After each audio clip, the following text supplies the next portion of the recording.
Coucou, aujourd'hui on est un nouveau jour, c'est un jour merveilleux. Pourquoi? Parce que aujourd'hui je viens de tourner une vidéo dans laquelle je t'expliquais comment j'avais transformé de la semoule épaisse en semoule fine parce que ici au Brésil je n'en trouvais pas. Et d'avoir fait cette vidéo, en fait ça m'a donné envie de te faire une autre vidéo et plein d'autres vidéos en réalité où je te montrerai des petits trucs du manger, du quotidien que je fais. Avant, je n'osais pas du tout faire ce genre de vidéo parce que je me disais que j'étais absolument pas légitime de montrer du manger parce que je suis pas cuisinière, parce que je sais pas très bien cuisiner, parce que tout ce que je fais c'est ultra basique. Mais je me suis dit qu'en fait le basique c'était chouette et que ça pouvait peut-être aider d'autres personnes parce que si moi il m'a fallu du temps pour apprendre à faire des trucs basiques, ben, il y a plein d'autres personnes qui peut-être en sont à ce stade où ils savent pas encore faire des trucs basiques. Donc je vais te proposer toute une série de vidéos dans lesquelles je te montrerai ce que je fais au quotidien, comment je mange, tout ça, et ce sera des vidéos où on se prendra pas la tête, on fera du manger simple et efficace. En parlant de simple et efficace, aujourd'hui je vais te montrer une des choses que j'adore faire. C'est un manger qui est ultra réconfortant. Quand j'ai froid, quand je suis pas très bien, quand j'ai une énergie basse, tu vois, quand j'ai envie d'un truc chaud dans mon ventre qui fait plaisir, je fais toujours ça. Et ce plat, c'est pas un plat. Et ce truc de manger que je fais, c'est de la semoule au lait et au sucre. Je sais que c'est ultra basique. Je sais que certainement 99,9% des personnes qui vont voir cette vidéo savent déjà le faire, mais on est quelques petites personnes à ne pas savoir, du coup, bam, je partage ça avec toi. L'ingrédient de base de cette recette c'est même pas bon pour dire ce que je fais, de ce manger réconfortant, c'est bien entendu de la semoule et c'est super simple parce qu'en fait, on a besoin juste de semoule, de lait et d'un truc sucrant. Quand je parle de lait, moi j'utilise du lait végétal parce que je ne bois pas de lait animal, donc je mets du lait d'amande ou du lait de soja ou du lait d'avoine. Tu peux mettre tous les laits que tu veux, ok?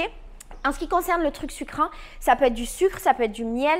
Là en ce moment j'ai du sirop d'érable parce que j'ai une pote merveilleuse qui m'a ramené ça du Canada. Mais ça peut être tous les trucs sucrants que tu as envie de mettre dedans. J'imagine que cette recette on pourrait l'améliorer et mettre plein d'autres trucs.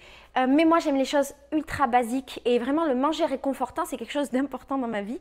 C'est le manger qui me fait du bien et pour que ça me fasse du bien il faut que ce soit très simple, rapide à faire et très efficace. Il faut qu'en fait dans ma bouche il n'y ait pas beaucoup d'informations et juste que j'ai une sensation. Et en fait la semoule c'est étonnant mais ça me ramène un peu cette sensation et ça me ramène un peu à l'enfance. J'ai l'impression de manger à manger de bébé, ça me rend heureuse alors que j'ai 38 ans. Du lait et un truc sucrant. La première étape ça va être de verser le lait dans la casserole. Bon, au niveau des quantités, je m'en fiche un petit peu. Je mets le lait, je mets la semoule et je vois en fonction comment ça prend. Je mets ensuite ma semoule et je remue bien parce que si je remue pas, elle reste toute collée, tu vois. Ça fait des paquets, c'est pas ouf. Alors un truc que j'ai appris avec le temps, les années et l'expérience, c'est que la semoule, elle est un peu traître parce que tu en mets un peu. Et tu crois que c'est pas beaucoup, donc t'en rajoutes, sauf qu'en fait, elle se gonfle vachement de lait. Et du coup, très vite, ça devient un peu pâteux, enfin, tu vois, tout collé et sec. Et donc, en fait, tu es obligé de remettre du lait, ce qui n'est pas très grave. Mais maintenant, avec l'expérience, dès le début, je mets pas énormément de semoule. Je vais laisser à feu doux cuire. Et on revient après, je te montrerai la prochaine étape. Alors, il s'est passé 3, 4, 5 minutes, ça va super vite à faire, c'est pour ça que j'adore ce plat.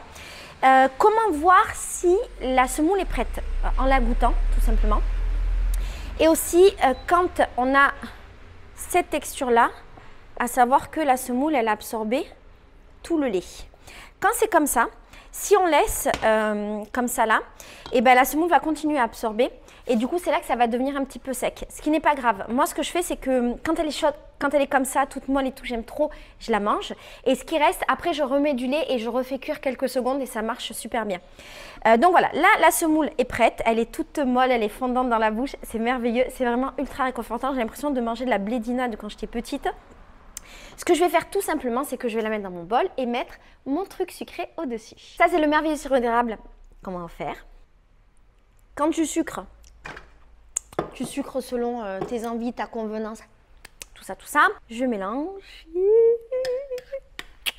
Et là, je suis la meuf la plus heureuse du monde.